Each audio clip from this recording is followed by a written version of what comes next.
आवश्यकता विहीन भूमि अधिग्रहण के विरोध में भारतीय किसान संघ ने मुख्यमंत्री के नाम तहसीलदार को दिया ज्ञापन। अंजड़ भारतीय जनता पार्टी की प्रदेश सरकार की मातृ संस्था राष्ट्रीय स्वयंसेवक संघ के प्रमुख संगठन भारतीय किसान संघ मालवा प्रांत द्वारा किसानों की भूमि अधिग्रहण से जुड़ी समस्याओं को लेकर आज 17 फरवरी सोमवार को 12 बजे तहसील कार्यालय में तहसीलदार बबली बर्डे को मुख्यमंत्री के नाम ज्ञापन सौंपा है। मालवा प्रांत की बैठक के लिए निर्णय अनुसार तहसील अध्यक्ष धर्मेंद्र सिंह चौहान व मंत्री नीलेश राठौर व तहसील के माध्यम से जिला मंत्री कमल तोमर की उपस्थिति में तहसीलदार को यहां ज्ञापन सौंपा गया है।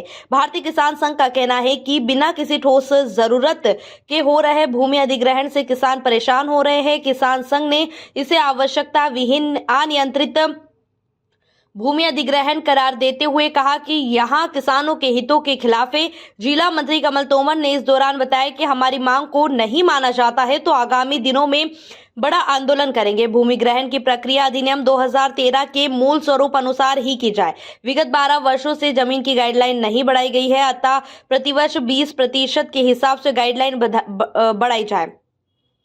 वहीं उन्होंने बताया कि एक और तो प्रदेश के मुख्यमंत्री का मंच से बयान आता है कि अपनी बीवियों के जेवर बेच देना लेकिन खेती को मत बेचना, और दूसरी ओर खेती हर जमीन को कितने कम दाम मिलना किसानों के साथ अन्याय है। आज ये ज्ञापन सौंपा गया तहसील कार्यालय में, क्या मुख्य मांगे हैं इसमें? भाई साहब, ये भारतीय किसान संघ द्वारा मालवा प्रांत के सभी 115 तहसीलों में ज्ञापन दिया जा रहा है भूमि अधिग्रहण भी इसके मामले में। सरकार को जब चाहिए थी जमीन सरकारी काम के लिए, वो किसानों की जमीन बिना पूछे भूमाफियाओं की तरह अधिग्रहण कर लेते हैं और उनका मुआवजा नई मात्रा के बराबर बनता है। जैसे कि भारत में अन्य राज्यों में गाइडलाइन से 4 गुना मुआवजा है, लेकिन मध्य प्रदेश एक ऐसा राज्य है यहाँ पर 2 गुना मुआवजा है। तो ऐसा क्यों? किसानों के साथ ये छलावा हो रहा है और सरकार को जब मर्जी पाए जब अपने किसानों की ज़मीन पानी के भाव में ले लेती है, तो कहीं ना कहीं किसानों के साथ छल होता है। किसानों को उसकी ज़मीन का उचित मुआवजा मिलना चाहिए गाइडलाइन से। विगत 12 वर्षों से जो हमारे यहाँ गाइडलाइन है वो 12 वर्षों से नहीं बढ़ाई गई थी। इसको 20% के हिसाब से प्रति वर्ष के हिसाब से इसको बढ़ा के 4 गुना देना चाहिए।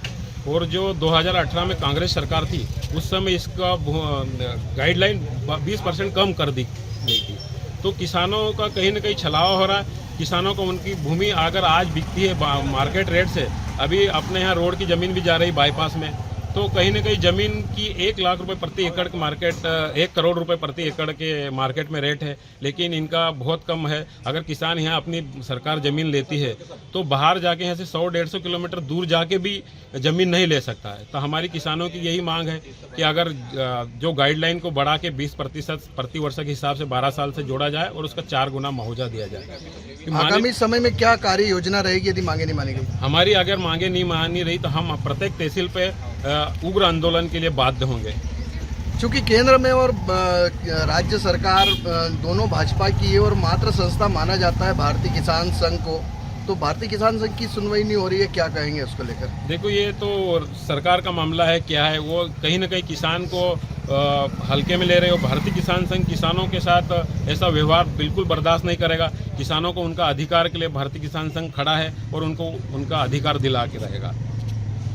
कमल जी, सीएम साहब के स्टेटमेंट कुछ अलग रहते हैं, मंच से कुछ अलग बोलते हैं और किसानों के साथ वास्तविकता कुछ अलग है, क्या कहेंगे इसको लेकर? माननीय मुख्यमंत्री जी महोदय मंच से कहते हैं कि किसानों के अपनी 1 इंच जमीन नहीं देना चाहिए। लगे तो अपनी बीवी के गहने बेच दो, लेकिन जमीन नहीं बेचना चाहिए। लेकिन मुख्यमंत्री जी इस चीज़ को क्यों नहीं संज्ञान में ले रहे कि किसानों की जमीन पानी के भाव में भूमाफिया की तरह ले रहे हैं, तो उनको उनका उचित अधिकार देना चाहिए।